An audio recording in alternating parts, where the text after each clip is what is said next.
Here's something that should make you think twice about global brands. That familiar logo doesn't guarantee the same product everywhere. Multinational food companies routinely adjust formulations, quality standards, and safety protocols based on where they're selling, and the differences can be dramatic. What's banned in Brussels might be perfectly legal in Bangkok, and companies know this intimately. The regulatory disparities are startling. The European Union bans certain artificial colors, growth hormones in beef, and chlorine-washed chicken. These same practices are standard in the United States. Meanwhile, some Asian markets permit additives banned in both the EU and US.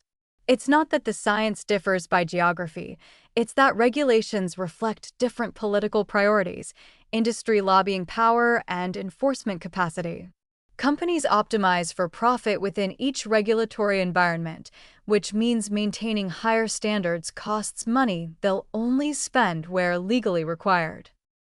Look at actual products available across regions, and you'll find different ingredient lists for supposedly identical items. Compare a processed food product sold in Germany versus the same brand in India or Nigeria. The European version likely has fewer additives and artificial ingredients because EU regulations are stricter and consumer pressure is higher. The version sold in countries with weaker oversight might contain ingredients that wouldn't be permitted in higher regulation markets. This isn't conspiracy theory. It's documented by consumer advocacy organizations that test identical brands across markets. The double standard issue is the most ethically troubling aspect. Companies demonstrably know how to produce safer products because they do so in markets that demand it. But in countries with weaker enforcement, they cut corners. Why spend money on quality when regulations don't require it and consumers lack information to demand it? The result is that people in developing countries often consume lower quality versions of products than people in wealthy countries from the exact same companies. What can consumers in lower regulation environments do? First, when affordable, seek imported products from high-standard countries. European imports often meet stricter safety requirements than locally produced alternatives. Second, understand your local regulatory limitations. Research which agencies oversee food safety in your country and how robust their inspection programs actually are. Third, advocate for stronger protections through consumer groups and political pressure.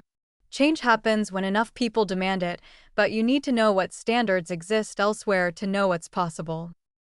International trade agreements affect food safety harmonization, sometimes for better and sometimes for worse. When countries negotiate trade deals, food safety standards are contentious issues.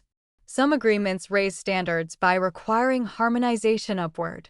Others lower standards by prohibiting countries from maintaining requirements stricter than international minimums. The direction depends on who has negotiating power and what priorities they bring.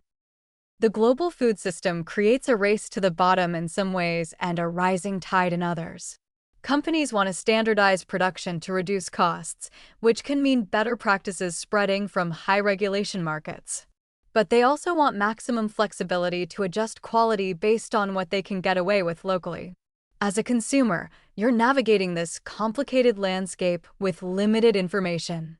Brand loyalty might be misplaced if the brand you trust in one country produces inferior versions elsewhere, or even within different retail channels in your own country. The fundamental issue is transparency. If companies would simply label regional variations clearly, consumers could make informed choices. But that transparency would reveal uncomfortable truths about how much quality varies based on where you live and how much regulators protect you. Until that changes, your best strategy is skepticism, research, and choosing products from companies with demonstrated commitment to safety across all markets, not just where regulations force them.